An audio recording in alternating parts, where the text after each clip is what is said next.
दूरदर्शन के नए धारावाहिक स्वराज भारत के स्वतंत्रता संग्राम की समग्र गाथा का हुआ विशेष स्क्रीनिंग समारोह। केंद्रीय मंत्री अमित शाह ने कहा, भारत के भाव की अभिव्यक्ति केवल आकाशवाणी और दूरदर्शन में ही संभव। राष्ट्रमंडल खेलों में भारोत्तोलन में पुरुष हैवीवेट में सोनीपत के पैरालिफ्टर सुधीर ने जीता स्वर्ण पदक। प्रधानमंत्री और मुख्यमंत्री ने ट्वीट संदेश में दी शुभकामनाएं।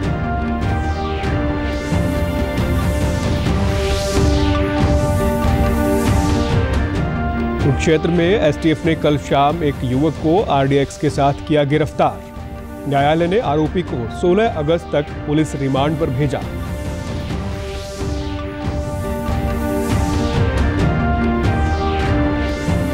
और देश में कोरोना रोधी टीके की 10 करोड़ एहतियाती खुराक दिए जाने पर केंद्रीय स्वास्थ्य मंत्री मनसुख मांडविया ने देशवासियों को दी शुभकामनाएं। नमस्कार, मैं सुरेंद्र कुमार। अब समाचार विस्तार से। दिल्ली स्थित आकाशवाणी भवन में दूरदर्शन के नए धारावाहिक स्वराज भारत के स्वतंत्रता संग्राम की समग्र गाथा का आज शुभारंभ और विशेष स्क्रीनिंग हुई। स्वतंत्रता संग्राम के गुमनाम नायकों की गाथा दर्शाने वाला 75 एपिसोड का ये धारावाहिक 14 अगस्त से रात 9 बजे दूरदर्शन पर प्रसारित होगा। इस अवसर पर केंद्रीय गृह मंत्री अमित शाह ने कहा कि भारत के भाव की अभिव्यक्ति आकाशवाणी और दूरदर्शन के बिना संचार माध्यमों में संभव ही नहीं है।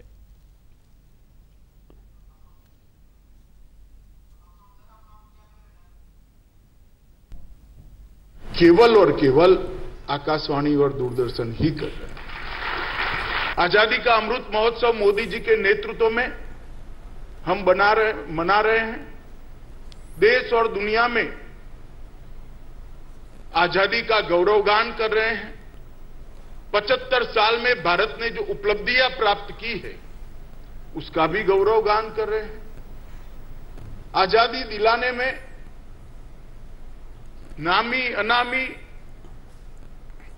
हजारों लाखों लोगों ने तनिक भर का भी विचार किए बगैर अपने अस्तित्व को मिटा दिया। उन लोगों के ऋण का स्वीकार भी कर रहे हैं। इस अवसर पर केंद्रीय सूचना एवं प्रसारण मंत्री अनुराग सिंह ठाकुर ने कहा कि ये धारावाहिक युवा पीढ़ी को आजादी के महान नायकों से परिचित करवाएगा। 4 करोड़ से ज्यादा फ्री डिश कनेक्शन आज देश भर में है, जहां गरीब भी बढ़िया से बढ़िया कार्यक्रम आज देख पा रहा है। ये भी माननीय प्रधानमंत्री जी की सोच और उसके कारण हम आगे बढ़ पा रहे हैं। मित्रों, आज मेरा दिल इसलिए भी आनंद से भर उठा है क्योंकि एक बहुत ही खूबसूरत और आजादी की गौरव गाथाओं से सजा हुआ एक ऐसा धारावाहिक हम आप सबके सामने पेश करने जा रहे हैं।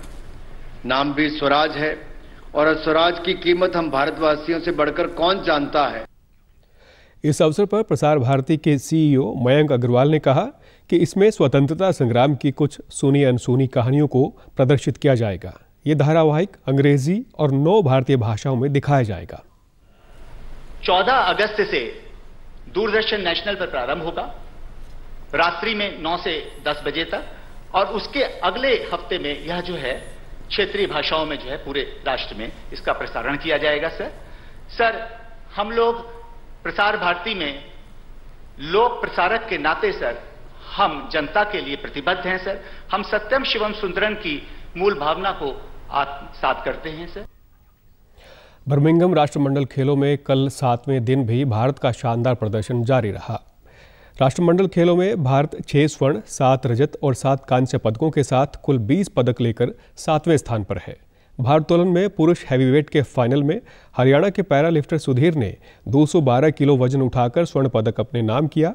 राष्ट्रमंडल खेलों में पैरालिफ्टिंग में भारत का ये पहला स्वर्ण पदक है। वहीं लॉन्ग जंप में मुरली श्रीशंकर ने इतिहास रचते हुए 8.08 मीटर की छलांग लगाई और भारत को रजत पदक दिलाया। प्रधानमंत्री नरेंद्र मोदी ने पैरालिफ्टर सुधीर को पदक जीतने पर ट्वीट के माध्यम से उन्हें बधाई दी है। प्रधानमंत्री ने ट्वीट संदेश में कहा कि सुधीर द्वारा पैरा स्पोर्ट्स मेडल काउंट की शानदार शुरुआत। उन्होंने प्रतिष्ठित स्वर्ण पदक जीतकर अपने समर्पण और दृढ़ संकल्प को फिर से प्रदर्शित किया है। वो मैदान पर लगातार अच्छा प्रदर्शन कर रहे हैं। उन्हें आगामी सभी प्रयासों के लिए बधाई और शुभकामनाएं। मुख्यमंत्री मनोहर लाल ने ट्वीट संदेश में उन्हें शुभकामनाएं देते हुए कहा कि जीवन में चुनौतियां कितनी भी हो, हौसला बुलंद हो तो हर मुकाम को हासिल किया जा सकता है। पैरा पावर लिफ्टिंग प्रतिस्पर्धा में हरियाणा के बेटे सुधीर ने स्वर्ण पदक जीतकर देश का नाम इतिहास के स्वर्णिम पन्नों में दर्ज करवाया है। इस ऐतिहासिक विजय पर अनंत शुभकामनाएं। कुरुक्षेत्र के शाहबाद में एसटीएफ की टीम ने कल शाम को एक युवक को गिरफ्तार कर उसकी निशानदेही पर RDX बरामद किया है। एसटीएफ की टीम द्वारा गिरफ्तार किए गए इस युवक का नाम शमशेर सिंह है, जो तरन तारण पंजाब का रहने वाला है। कुरुक्षेत्र के एएसपी करण गोयल ने मौके पर पहुंचकर घटनास्थल का जायजा लिया। एएसपी ने बताया कि शाहबाद जीटी रोड पर स्थित एक ढाबे के पास खेतों में RDX बरामद हुआ है। ये एक इम्प्रोवाइजर एक्सप्लोजर डिवाइस है जिसमें एक स्विच टाइमर, बैटरी और डेटोनेटर लगा हुआ है। युवक के खिलाफ थाना शाहबाद में मामला दर्ज कर लिया गया है। पुलिस इस मामले की गहनता से जांच कर रही है। आरोपी को आज न्यायालय में पेश किया गया, जहां उसे 16 अगस्त तक पुलिस रिमांड पर भेज दिया गया है। उसमें था शाहबाद थाने में इस संबंध में कल एक मुकदमा दर्ज किया गया अंडर एक्सप्लोजिव सब्सटेंसेस एक्ट और अनलॉफुल एक्टिविटीज़ प्रिवेंशन एक्ट 1967। तो ये एक्सप्लोजिव सब्सटेंसेस एक्ट और UAPA एक्ट के तहत इनके खिलाफ मुकदमा दर्ज किया गया और इसमें एक आरोपी को गिरफ्तार किया गया था। उस आरोपी को आज न्यायालय में पेश किया गया है और उसे 16 अगस्त तक पुलिस रिमांड में रखा जाएगा। कोर्ट द्वारा हमें ये पुलिस रिमांड दिया गया है। इस बीच इस मुलजिम से गहनता से पूछताछ होगी, इंटरोगेशन की जाएगी और जैसे जैसे कुछ तथ्य नए सामने आएंगे आपसे फिर से इसमें अपडेट किया जाएगा। भारत कोविड-19 के खिलाफ लड़ाई को मजबूत करने के लिए दुनिया का सबसे बड़ा टीकाकरण अभियान चला रहा है। केंद्रीय स्वास्थ्य मंत्री मनसुख मांडविया ने देश में 10 करोड़ एहतियाती खुराक दिए जाने पर देशवासियों को शुभकामनाएं दी है।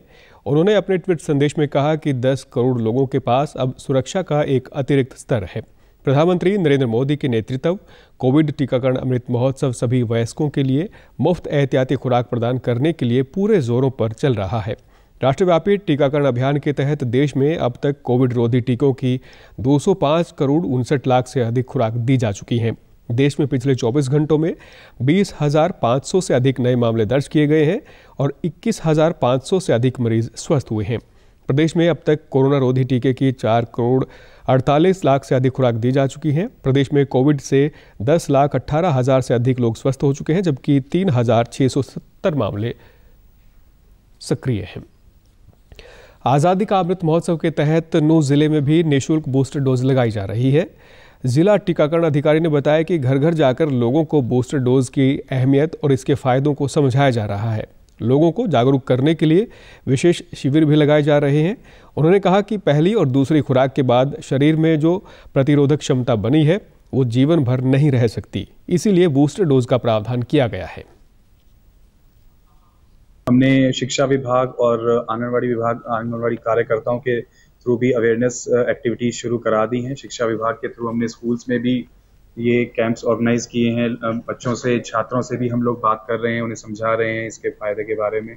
और रिलीजियस और पॉलिटिकल लीडर्स को भी हमने अप्रोच किया है और हमने उनके साथ मीटिंग भी की है और उनको हमने आग्रह भी किया है कि वो भी अपने स्तर पर लोगों को समझाएं। जैसे मदरसे में या स्कूल में, मस्जिद में, जहाँ भी लोग बाग इकट्ठे होते हैं वहाँ इस तरह की चर्चाएं करें। तो इसके ना होने का कारण यही है कि जो समय पर लोगों ने टीकाकरण कराया है तो उसके वजह से ये केसेस कम आ रहे हैं। पर अगर इसका क्या है कि इम्यूनिटी जो पहली और दूसरी डोज से आई है वो ऐसा नहीं है कि जीवन भर रहेगी, इसीलिए बूस्टर डोज का प्रावधान आया है कि जो ऑलरेडी इम्यूनिटी बन चुकी है उसको और बढ़ाया जाए। बूस्टर डोज ले चुके लोगों का कहना है कि उन्हें बूस्टर डोज लगवाने के बाद स्वास्थ्य संबंधी कोई परेशानी नहीं हुई। मैंने बूस्टर डोज अभी मैंने कल ही लिया है तो बिल्कुल स्वस्थ हूँ, कुछ भी नहीं हुआ कोई मतलब। तो मैं सभी से कहना चाहूँगा आप सभी लोग बूस्टर डोज लें और देश का साथ दें। बूस्टर डोज मैंने लगवा लिया, पहले वैक्सीन लगवाई थी और वो अच्छी है। कोविड-19 के लिए बहुत अच्छी डोज है, लगवानी चाहिए। मैं सबसे यही अपील करता हूँ सभी भाई बूस्टर डोज जरूर लगवाएं। मैंने बूस्टर डोज लगवा ली है, मुझे उसके किसी प्रकार का कोई भय नहीं है और इससे पहले मैंने कोविड की भी 3 डोजें लगवाई थी। मुझे किसी भी प्रकार का, किसी भी तरह का कोई भय नहीं है और मैं काफ़ी अच्छा रिलीफ महसूस कर रहा हूँ। कांग्रेस के पूर्व विधायक कुलदीप बिश्नोई ने कल भारतीय जनता पार्टी के दिल्ली मुख्यालय में पार्टी की सदस्यता ग्रहण कर ली। इस अवसर पर उन्होंने कहा कि नरेंद्र मोदी देश के सबसे बेहतरीन प्रधानमंत्री हैं। कुलदीप बिश्नोई ने उन्हें सम्मान देने के लिए प्रधानमंत्री नरेंद्र मोदी और गृह मंत्री अमित शाह का आभार जताया है। मुख्यमंत्री मनोहर लाल ने भी अपने ट्वीट संदेश में कहा कि भाजपा की राष्ट्रवादी विचारधारा व सुशासन की नीति से प्रभावित होकर पूर्व विधायक कुलदीप बिश्नोई और रेणुका बिश्नोई के पार्टी में शामिल होने का वे हार्दिक स्वागत करते हैं। आशा है कि नए हरियाणा के निर्माण में वे दोनों निश्चित ही अपना महत्वपूर्ण योगदान देंगे। केंद्र सरकार के सूचना प्रसारण मंत्रालय द्वारा अटल भूजल योजना को जन जन तक पहुंचाने के लिए प्रचार और अभियान चलाया जा रहा है। इसके तहत सिरसा जिले के गांव खारिया में केंद्रीय सूचना ब्यूरो चंडीगढ़ के कलाकारों ने विद्यार्थियों और ग्रामीणों को जल संरक्षण के लिए जागरूक किया। सिंचाई विभाग सिरसा से अटल भूजल योजना के IEC विशेषज्ञ ने कहा कि कार्यक्रम में बताया गया कि भविष्य में जल की कमी को देखते हुए हमें वर्तमान में जल बचाने के उपायों को अभी से अपनाना शुरू करना होगा। उन्होंने कहा कि हमें जल संरक्षण से जुड़ी तकनीकों को अपनाना चाहिए। नुक्कड़ नाटक के द्वारा और अन्य रैलियां और स्कूल में प्रोग्राम करवा करके बच्चों के द्वारा या फिर गांव के लोगों को जागरूक किया जा रहा है, जिसमें गिरते भूजल स्तर के ऊपर हम लोगों को जागरूक कर रहे हैं। और इसमें किसानों के लिए विशेष योजनाएं अलग अलग लेके आई गई है, जिसमें किसानों को जो हमारा खास तौर पे आज जिस गांव में हमारा प्रोग्राम है खारिया के अंदर, हमने इसको एक इंसेंटिव विलेज में लिया है। इसमें हम किसानों को 100 एकड़ तक सब्सिडी 100% सब्सिडी के तौर पर हम स्प्रिंकलर और जो फुहारा सिंचाई है हमारी और टुक्का सिंचाई है वो हम उन्हें दे रहे हैं। केंद्रीय सूचना ब्यूरो चंडीगढ़ के कलाकारों ने बताया कि इस कार्यक्रम के माध्यम से सामुदायिक भागीदारी से जल संरक्षित करने के लिए लोगों को जागरूक किया गया। विद्यार्थियों ने कहा कि अब वे गांव में लोगों को भी जल संरक्षण करने के लिए जागरूक करेंगे।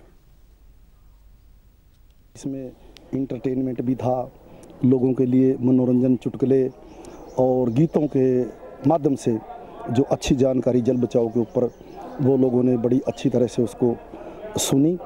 गांव दर जा कर के यही अपने किसान भाइयों को यही सूचना देते हैं कि एक तो हम क्योंकि एक आदमी की ये समस्या नहीं है, हम सब लोगों की ये समस्या है। हमने सभी ने मिल करके अपने इस गिरते हुए जल स्तर को बचाना है। जल को बचाने के लिए हमें जो नाटक में बताया गया है हम उस पर पूरा गौर करेंगे और सारे लोगों को इसके बारे में बताएंगे। पानी की बचत के बारे में बताया, नाटक के माध्यम से बताया और बच्चों को जागरूक किया है ताकि बच्चे पड़ोस में और अपने घर जाके पानी की बचत के लिए कैसे अच्छा लगा और हमें शिक्षा मिली कि पानी को बचाना। भारतीय रिजर्व बैंक ने आज अपनी द्विमासिक मौद्रिक नीति की घोषणा की। रिजर्व बैंक ने रेपो दर में 50 बेसिस पॉइंट्स की वृद्धि की है। अब रेपो रेट बढ़कर 5.4% हो गया है। वहीं RBI ने प्रवासी भारतीयों के लिए भारत बिल पेमेंट के दरवाजे खोल दिए हैं। Unanimously to increase the policy repo rate by 50 basis points, 50 basis points to 5.4% with immediate effect. Bill payment system to accept cross-border inward bill payments. I repeat, cross-border inward bill payments. This will enable non-resident Indians, that is NRIs, to undertake bill payments for utility, education and other such payments on behalf of their families in India. RBI के governor ने बताया कि credit rating एजेंसियों से जुड़े विवादों के निपटारे को लेकर लोकपाल की व्यवस्था की गई है। उन्होंने कहा कि बदहाल वैश्विक हालात के बीच भारतीय अर्थव्यवस्था बेहतर स्थिति में है। Decided to include credit information companies, that is CICs, under this framework of integrated ombudsman scheme of the RBI. प्रदेश के मुख्य सचिव संजीव कौशल की अध्यक्षता में ई-भूमि पोर्टल के तहत विभिन्न परियोजनाओं के लिए जमीन खरीद हेतु सचिवों की समिति की बैठक हुई। बैठक में कुल 14 प्रोजेक्ट्स के लिए जमीन खरीद के संबंध में चर्चा की गई। बैठक में आदमपुर बाईपास के निर्माण के लिए लगभग 61.5 लाख रुपए की लागत से लगभग 3.25 एकड़ भूमि की खरीद को मंजूरी प्रदान की गई। 3 प्रोजेक्ट्स को high power land purchase committee को भेजने की सिफारिश की गई है। मुख्य सचिव ने वीडियो कॉन्फ्रेंसिंग के माध्यम से जुड़े संबंधित जिला उपायुक्तों को निर्देश देते हुए कहा कि अन्य परियोजनाओं के लिए आगामी बैठक से पूर्व भू मालिकों से उनकी सहमति से भूमि खरीदने के संबंध में बातचीत की जाए। उत्तर प्रदेश विधानसभा के अध्यक्ष सतीश महाना ने आज यमुनानगर में गुरुजम्बेश्वर विश्वविद्यालय हिसार के पूर्व कुलपति डॉक्टर के.एल. जौहर द्वारा देश के स्वतंत्रता सेनानियों पर लिखी गई 3 पुस्तकों का विमोचन किया। इस अवसर पर उत्तर प्रदेश विधानसभा अध्यक्ष ने कहा कि देश को आज़ादी दिलाने में स्वतंत्रता सेनानियों के योगदान को हमें हमेशा याद रखना चाहिए। मैंने लोगों से बातचीत की, लोगों को इनके बारे में मालूम ही नहीं, तो उनके लिए जिन्होंने इस देश को आज़ाद करके आज हमें इस स्थिति के ऊपर बनाया है, हम आज़ाद देश के आज़ाद नागरिक के नाते से स्वाभिमान के साथ रह सकते हैं, तो उन अनसंग हीरोज़ को और उन ऐसे लोगों को जिन्होंने देश के लिए बलिदान दिया, उनके लिए जो किताबों का विमोचन था जो डॉक्टर के.एल. जौहर साहब ने लिखी, उसके विमोचन के लिए मैं आया था। मेरे लिए सौभाग्य की बात है, इस महत्वपूर्ण अवसर के ऊपर उन्होंने मुझे याद किया। प्रदेश के शिक्षा मंत्री कंवरपाल गुर्जर ने इस अवसर पर कहा कि डॉक्टर जौहर ने अपनी पुस्तकों में ऐसे स्वतंत्रता सेनानियों का भी उल्लेख किया है जिनके बारे में आज तक काफ़ी लोगों को पता ही नहीं था। उन्होंने बताया कि ये पुस्तकें प्रदेश के विभिन्न पुस्तकालयों में भी रखी जाएंगी ताकि युवा पीढ़ी इनके योगदान से प्रेरणा ले सके। जो स्वतंत्रता सेनानी हैं उनके लिए उनके दिल में एक खास जगह है। उन्होंने कई पुस्तकें पहले भी लिखी, भगत सिंह जी के ऊपर लिखी, उनके परिवार के और दूसरे लोगों के ऊपर भी कहीं लिखी और अन्य स्वतंत्रता सेनानियों के बारे में लिखी। और अब भी उन्होंने 101 ऐसे स्वतंत्रता सेनानी जिनके बारे में जानकारी नहीं है ज़्यादातर।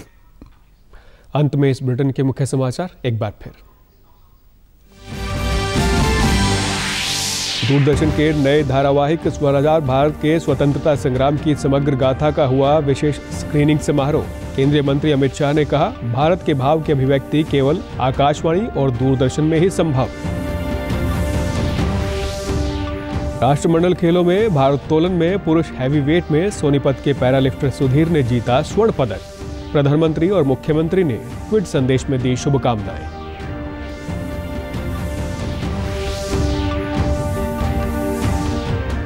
कुरुक्षेत्र में एसटीएफ ने कल शाम एक युवक को आरडीएक्स के साथ किया गिरफ्तार। न्यायालय ने आरोपी को 16 अगस्त तक पुलिस रिमांड पर भेजा।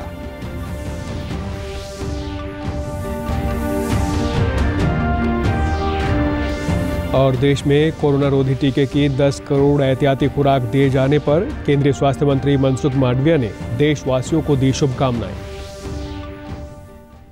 समाचारों में आज इतना ही। नमस्कार।